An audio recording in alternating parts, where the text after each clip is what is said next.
This is Special Prosecutor Larry Klayman. I'm the only lawyer ever to obtain a court ruling that a president of the United States committed a crime. For truth, for competition. As a young lawyer, I helped break up AT&T. That's why you have all your cell phones today. For sovereignty, for the Republic. I'm the guy who, at Judicial Watch, which I founded, uncovered the Chinagate scandal. Millions of dollars going to the Clinton campaign, corrupting our political system. For the privacy of citizens. And I'm the only guy to have enjoined the National Security Agency from mass surveillance on hundreds of millions of Americans. Tearing it up. I'm the son of meatpackers in Philadelphia, Pennsylvania. I know how to slice and dice. Bringing it back. We're going to take this country apart and put it back together again in the way envisioned by our founding fathers. It's not just talk. We're not just regurgitating news stories. Larry Klayman, special prosecutor, is making the news. And now, here's Larry. Welcome to this week's edition of Special Prosecutor with Larry Klayman. As I always say, lots happening. We have a really great show. Stay tuned. We have Ryan Bundy of the Bundy family, who walked the walk and fought the fight with regard to a tyrannical federal government that tried to take his ranch over. He fought the law, of course, not really the law. He fought the outlaws, and he and his family won. I've had Cliven on this show. I've had Ammon Bundy on the show recently. They were great friends. They're colleagues. I'm an honorary member, I would like to think, of their family, because they are true, valiant Americans who are not afraid. Just like the January 6th peaceful protesters, they stood up for their rights and they won. And the January 6th people will win as well. As you know, we have 3 class actions pending on their behalf, one filed recently with regard to the illegal surveillance, which we know occurred on the peaceful protesters that January 6th and thereafter. And if we're successful with that, and if we can show that illegally obtained information was used against them as evidence in their convictions or in the prosecutions, then potentially we can have a lot of these prosecutions and convictions thrown out, perhaps all of them. So I hope that you'll go to freedomwatchusa.org and contribute to our cause. It's going to be a very expensive case. We need more lawyers, we need more paralegals, we need to pay for office space.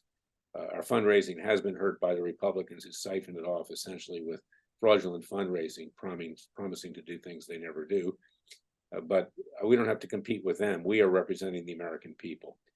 Now, let's talk about what's been going on this week. President Trump was found liable, rather, it's like being convicted, by an ultra-leftist judge, Judge Engoron, of the Jewish left. You know that I'm a Jewish messianic. I'm a Jewish Christian in a way, so you can't take this in an anti-Semitic way. But this guy is part of the Marxian Jewish left. I've talked about it before. These people are destroying this country, to be honest about it. They're like the radical blacks. They're like the radicals of every single group that have grouped together to take this country down to ground zero, to socialize it, to communize it, and to atheize it, to destroy it. Now, this judge took a case away from the jury and entered a summary judgment against Donald Trump, claiming that he had inflated the values of his properties, even though he had a disclaimer that banks and others who were lending him money should do their own due diligence. He estimated what they were worth, and this judge is completely dishonest. He even said that Mar-a-Lago down there in Palm Beach, I live in Palm Beach County, was worth only $18 million. I mean, that property is worth over $100 million easily, and more than that. Sits on 30-some acres down there, or 17 acres rather. And so this is what you're dealing with today. And now the judge is liquidating President Trump's assets to try to destroy him.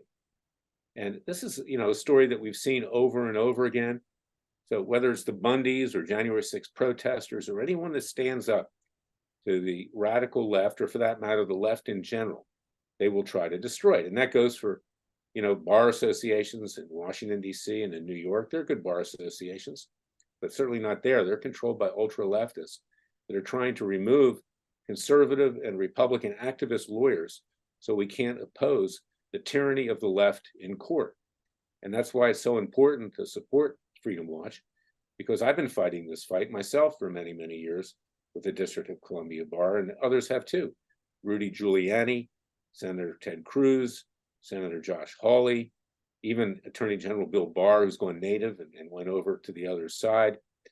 You name it, John Eastman, anybody who sticks their neck out the left tries to chop them off. But you know what? We will not be bowed. We will not hang our heads. We will not surrender. We will never give up. We fight back, and we fight back peacefully and legally. And we've been doing that in a number of different ways. And it's important for you to understand that we have to do it for ourselves, that we don't have a government. In many ways, it's worse than it was in 1776. We had a king then. The king wasn't an atheist. He wasn't some radical. He simply wanted to overtax us. Today, we have people that literally want us dead. I mean, that's for sure, because we stand in their way to take this country over and to turn it into a communist gulag, in effect.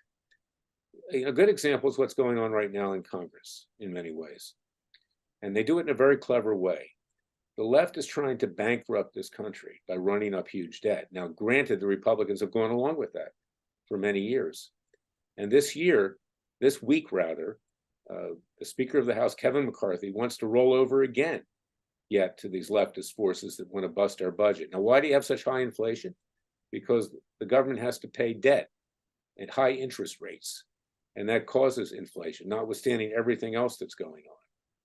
And McCarthy is somebody that needs to go, and the Republican Party needs to be thrown out, as well, and it needs to be started over again. What we need are more political parties. We need more competition. I have begun forming, and I've said that I'm doing it. Sometimes I get sidetracked with all the cases that I have in the citizens' grand juries, but a new American Independence Party. It's being done separately from Freedom Watch. And we need the competition. We need a new government and not a new nation. We need ethical and honest people to run this government. We don't have that currently. So it is very likely that in the next week, we're going to have a government shutdown, maybe beginning even last Friday. And I do this show on Friday, and you see it sometimes, over the weekend. But frankly, that's good. This government should be shut down. It should be brought to its knees, and we need to dismantle it and start over again.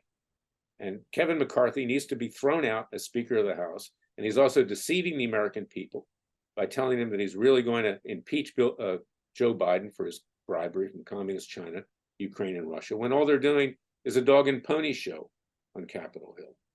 We need people with courage. We need people that will stick their neck out, that are not afraid. People who will take the consequences like our founding fathers did, like Ryan Bundy did, like his dad Cliven did, and his brother Ammon and Davy and Mel. They did 2 years in prison because they stood up for what they believed in, and they weren't going to get railroaded by a federal government that claimed they owned the land and could push them off the land, when in fact it's the state of Nevada legally that should own that land, although that's never been recognized because corrupt federal judges have rubber stamped what the federal government wants to happen. So I want you to listen carefully to Ryan. He's very soft-spoken. He's extremely bright, as his entire family is. And he was the precursor, along with his family, for the hit series Yellowstone, which is the main character, John Dutton, played by Kevin Costner. That's how famous they became for standing up for their rights with the government. Of course, they were vilified by the left. They were persecuted by a radical judge that had been put in place by the most corrupt senator at that time, Harry Reid, in Nevada, mafia connected, of course, Nevada, Las Vegas. Nevada's a beautiful state, by the way, so I'm not disparaging that. Fantastic state, but the mafia controls Las Vegas. And this is what you get. So we, the American people, need to do it for ourselves. So I'm bringing him on because what happened to the Bundys is what we are going through today. And I want you to go to freedomwatchusa.org because that's example. He is an example, and the Bundy family of nearly all of the clients that I have, either in my private practice or at Freedom Watch, these are all people that believed in something, that the establishment could not stand to exist. The establishment wants to carry on, control people, make money, basically give the American people crumbs, and they go off fat and happy.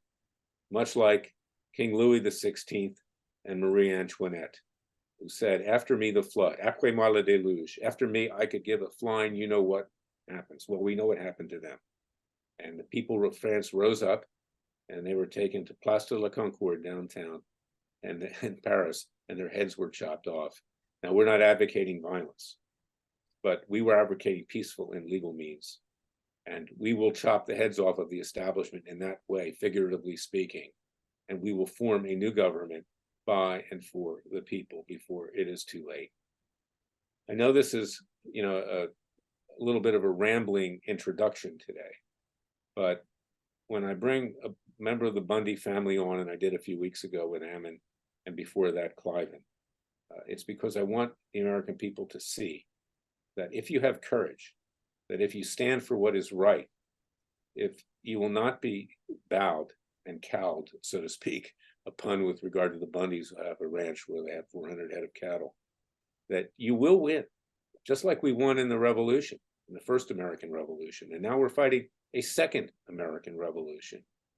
And to do that, we must have ultimate faith that the Father and Son are behind us, and they are. And I can tell you from my own personal experience, because Jesus has come to me twice, and he said, Larry, in really hard times, he said, clear your head out, Larry. I'm with you. And that keeps me carrying on, because I know that this is bigger than me. It's bigger than my family. It's bigger than my friends. And it's even bigger than the country. And we're at a crossroads. And now is the time to stand up and not be entertained by scandal, but to actually take action. So stay tuned, listen carefully to what Ryan has to say, and take it to heart. And please go to freedomwatchusa.org and support us, because we are the only public interest watchdog that really sticks our neck out. We do more than just get documents and crow about what we found out. We take real action. In the meantime, also get my book, It Takes a Counter-Revolution, Wake Up America. It gives the roadmap of how we can bring this country back to greatness again, and how we can survive as a nation and as our own families and loved ones. Stay tuned. I'll be right back. I'm back with Ryan Bundy. I'm sure you know who Ryan is. He's the son of Cliven Bundy and Carol Bundy. His brother Ammon ran for governor in Idaho, and he was on the show just a few weeks ago dealing with issues there. And of course, he has other brothers, Davey and Mel, and all of them were involved in the standoff at Bunkerville. And now we've got this coming back again. No surprise, under a leftist government that currently is in power. But Ryan, welcome to Special Prosecutor with Larry Klayman. It's my great honor to have you on the show, my friend and client. And give us a little recap of what happened in the days leading up to the raid on Bunkerville and thereafter. And also, if you can, draw an analogy, because I see it, to what's going on the January 6th defendants today, what they attempted with them, this despotic government. Hey, it's good to be with you, and thank you for having me on. So a few of the things that led up to the standoff in 2014 was there was a lawsuit that had been placed by the Center for Biological Diversity against the BLM, claiming that the Endangered Species Act was not being upheld, and that the desert tortoise were being, damaged or put in greater threat because of our cattle. Now, because of that lawsuit, the BLM decided to move against us and act to try to take our cattle away. And that's what, in a nutshell anyway, there's a lot of other things to play, but that was kind of the catalyst for the standoff in 2014. Tell us a little bit about, because I sat in on the trial. I was advising you and your dad and others at the time. I tried to get into the case, but this very evil judge, Navarro, wouldn't let me in. Ultimately, she was forced to dismiss the indictment. She had no choice after what was uncovered. But you were basically very instrumental. You were the most instrumental aspect of that. You represented yourself in that case, and you uncovered, some of the tyranny of the government that had been withheld and not disclosed as Brady material to you as a defendant. Tell us about that, how you uncovered that, and what the ramifications were of your finding that the government had been lying to the court. Well, from the get-go, we had told the judge, from day one when we were incarcerated and indicted, that the indictment was a lie, and that the entire case was was based on falsehoods. Of course, you wouldn't believe us, and we spent 2 years incarceration waiting for trial. Now, we knew the truth because we were there, and then we also could read the grand jury indictment and could see where the lies were. Now, it took us a while to find some of the information that we knew was true. Whereas I was instrumental, there were lots of others involved with trying to bring forth that truth. One of the things that I did, however, was I knew that there were cameras that were overwatching our home, and yet in the discovery there was no footage from those cameras. So I put forth a motion to have that information disclosed, because we needed to know what was on those cameras, because I believe that what was on there would have been exculpatory. Now, besides just being cameras, we also suspected that they might be a parabolic listening device or some sort of painting instrument for weapons painting, laser type painting. We weren't quite sure what the instrument was. We figured it was a camera, but might have been other things as well. So my motion was to basically discover what that instrument was and any and all information that was recorded on it.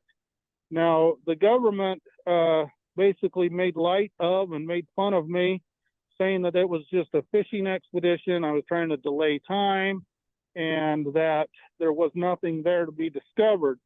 And so the judge denied my motion of discovery on that item. And then we went on to start to question the witnesses, and I questioned every witness on that subject. And the fourth witness that went up before on the stand was a BLM employee, and I asked her about that camera, and where the other three had denied it, she said yes, there was a camera, and that it was putting a live feed into their command post. And so that exposed a great lie.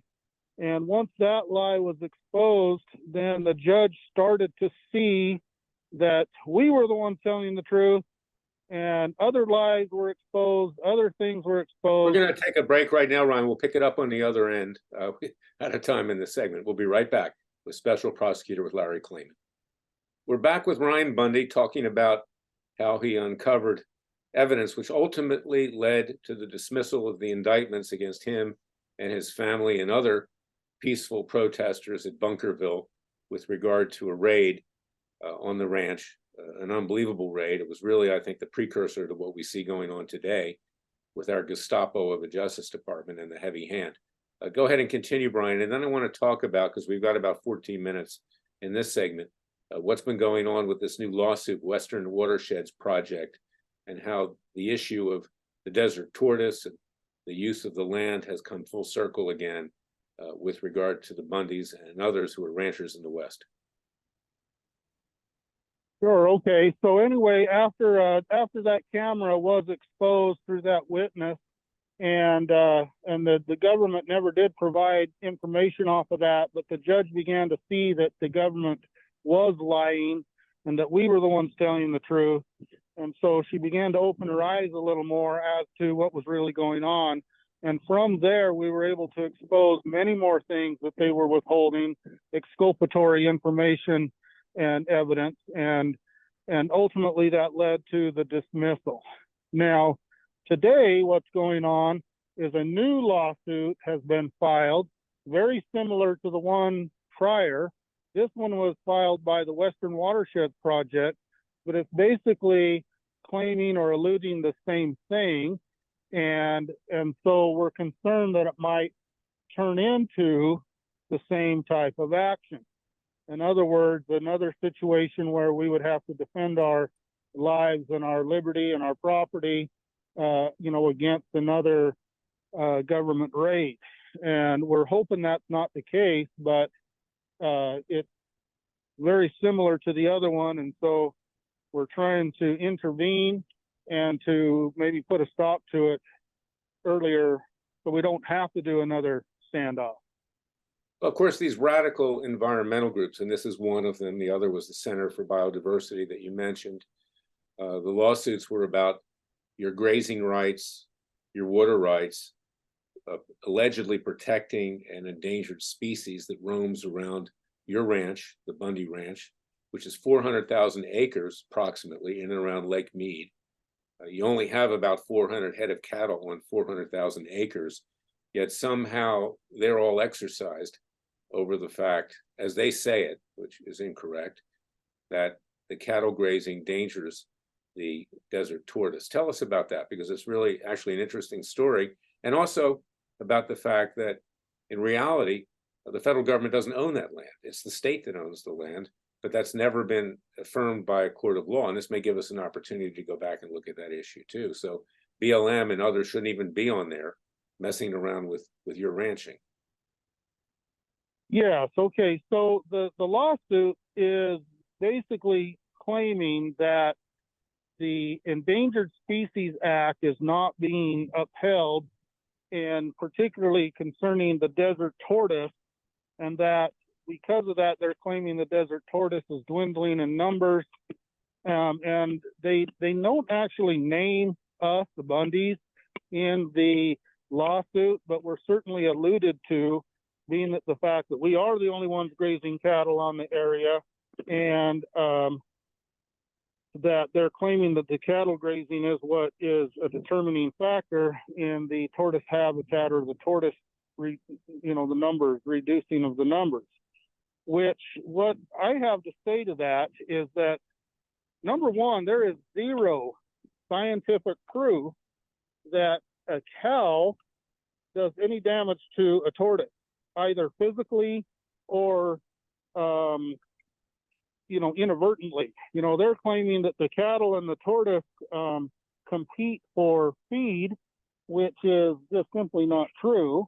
In fact, it's been more proven that cattle actually will cause the tortoise to have better feed. You realize that a tortoise is only a few inches tall and cannot reach the feed that is, say, I don't know how high their reach might be, but 6 inches at top, 8 maybe, but they can't reach very high. And yet a cow is tall, and they're getting the feed off the top of a bush, and the tortoise is getting their feed from under the bush, and there's just really no competition. And so the idea that the cows damage the tortoise by competing for feed is a ridiculous idea. In fact, back in time a little bit, there used to be a lot of sheep that would come across this country, and the sheep had a grazing right, and it was just one that was kind of a passing, just kind of a trailing right. But either way, large herds of sheep would come across here, and at any given time, if you wanted to find a tortoise, you would go to those sheep herds, and the tortoise would just follow those sheep because they were eating the pellets that the sheep would drop, the sheep droppings. Now, we've often wondered if the tortoise would also eat the cattle droppings, and we don't have 100% on that, whether they do or they don't. I need to do a little scientific study and figure that out. But we certainly know that they did eat the sheep droppings, and that their numbers were great around the sheep herds. And since the sheep have been gone, the tortoise have dwindled in numbers there. But I don't think it's an effect of the cattle. One of the things that this environmental group is complaining about, and it's a suit against our so-called government, a number of U.S. Fish and Wildlife Service, Bureau of Land Management, National Park Service, and Clark County, Nevada, is that there is a agreement apparently with the BLM to actually relocate tortoises to save them, and it's not being followed.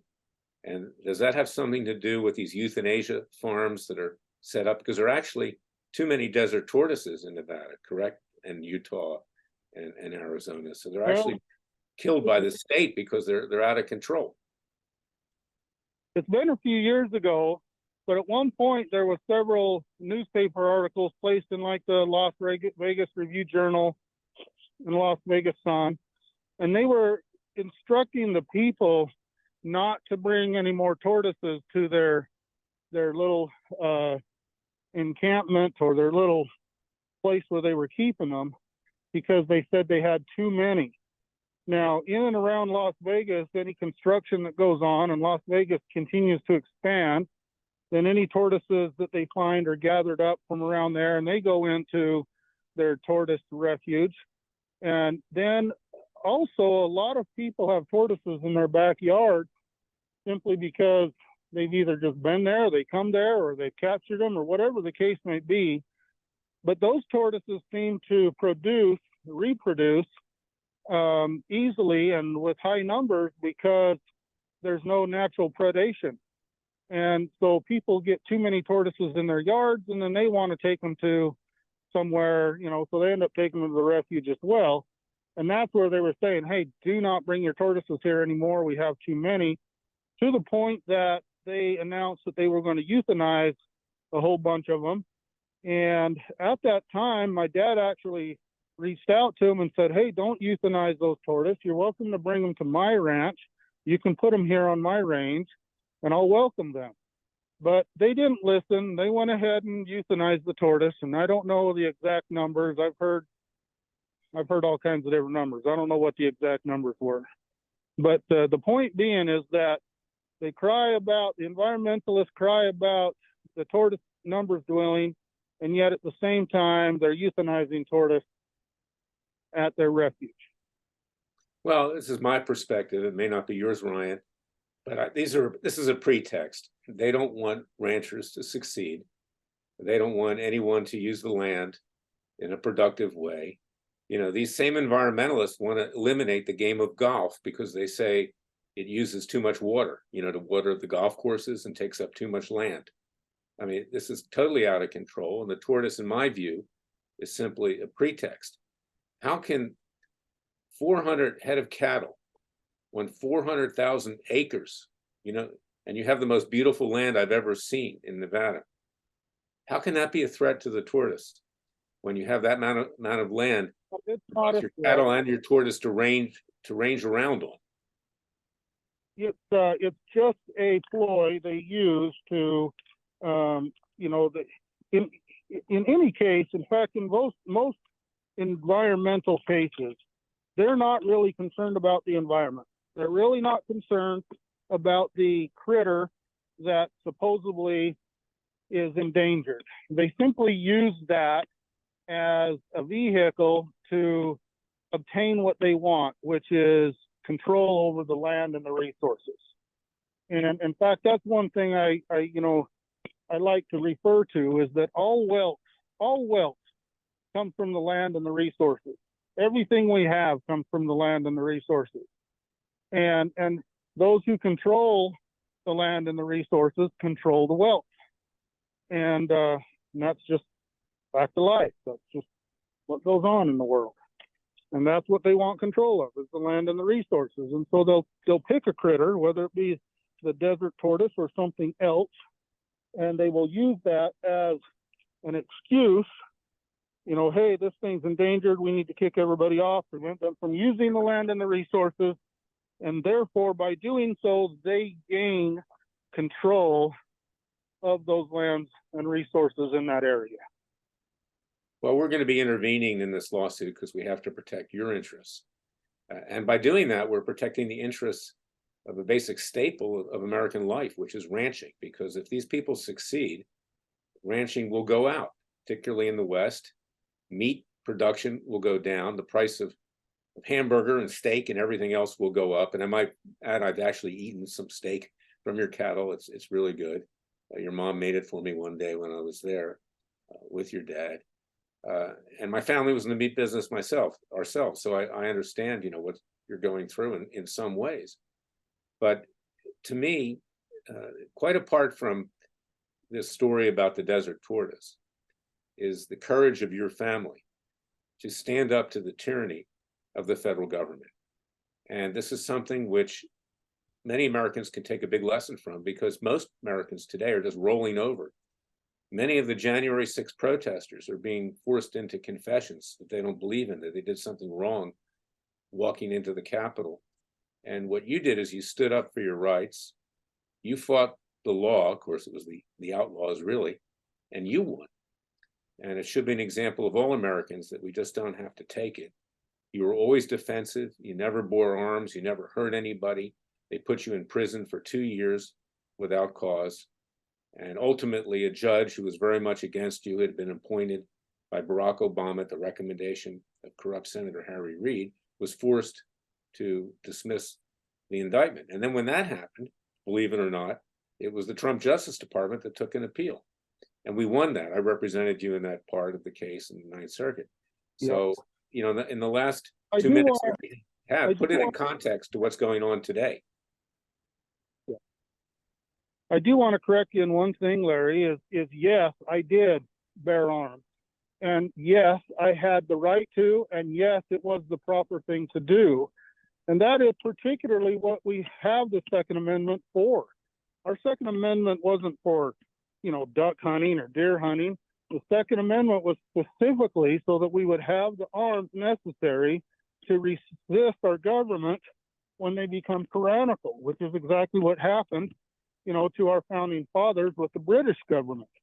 And so what happened on April 12th, 2014, in that standoff, yes, we had arms, I had arms, and we were right in and justified in using those arms in defense against our, the attackers, which in this case was the federal government of its various bureaucracies.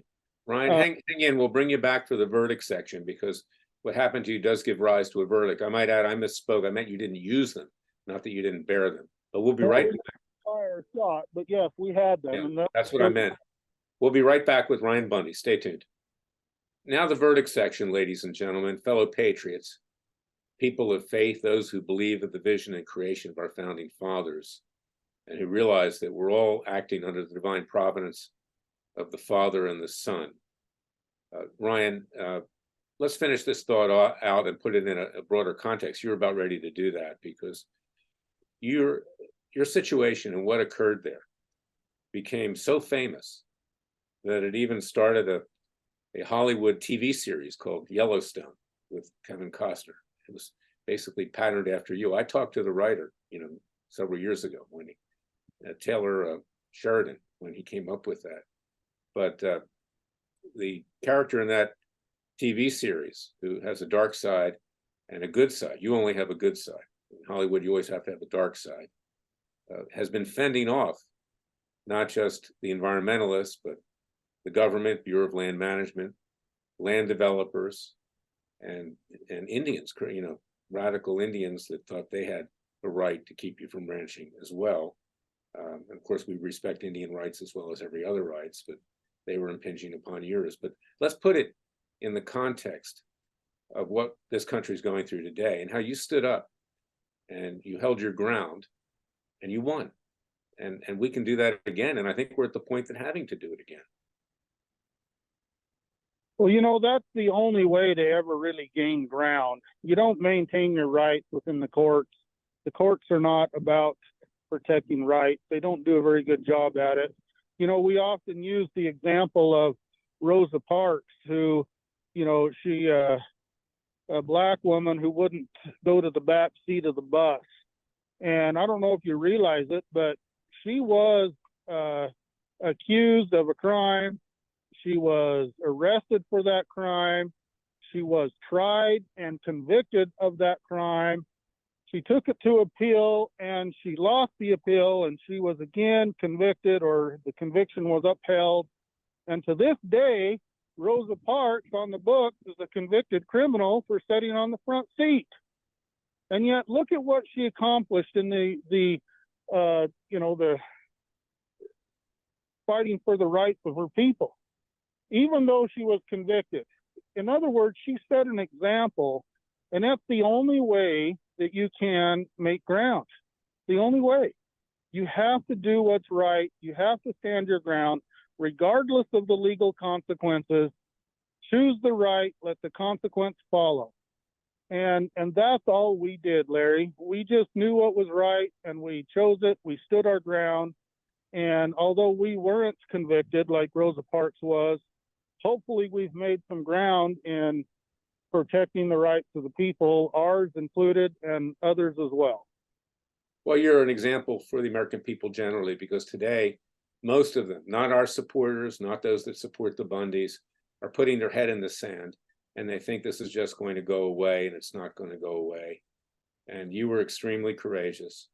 And there comes a point in time, as our founding fathers experienced, when the sovereign no longer represents the people, and under the laws of nature and nature's God, not the law of the king, not the law of the state, that you have to take action into your own hands peacefully and legally. And that's what you did. And that's what I meant to say when I said bearing arms. You did not fire a shot at these people, but they knew that there would be consequences if they overstepped their bounds even more. And as Thomas Jefferson said, Ryan, when the people fear the government, there's tyranny. But when the government fears the people, there is liberty. And we must remember that. So I think you got that a little bit backwards. It's when the people fear the government, there's tyranny, and when the government fears the people, there's liberty. Thank you. I'm a little jet lagged today, so I appreciate your straightening me out on two fronts. But yeah, your point is correct. Yeah, so, I think people knew what I meant, but thank you. And Ryan, all the best. We'll be intervening in this case, and we'll obtain justice again with the grace of the Heavenly Father and the Son. So thank you very much for everything you do. You're my... Thank you for having me, Larry. You're welcome. God bless. In the remaining time, I urge people to go to freedomwatchusa.org, contribute to our cause. We are your Justice Department. Just as we help defend the Bundy family, we are defending you. So go to freedomwatchusa.org, contribute to our cause with tax-deductible contributions, get my book, It Takes a Counter-Revolution, Wake Up America. And remember, the Father and Son will only help us if we help ourselves. Thank you for listening to me.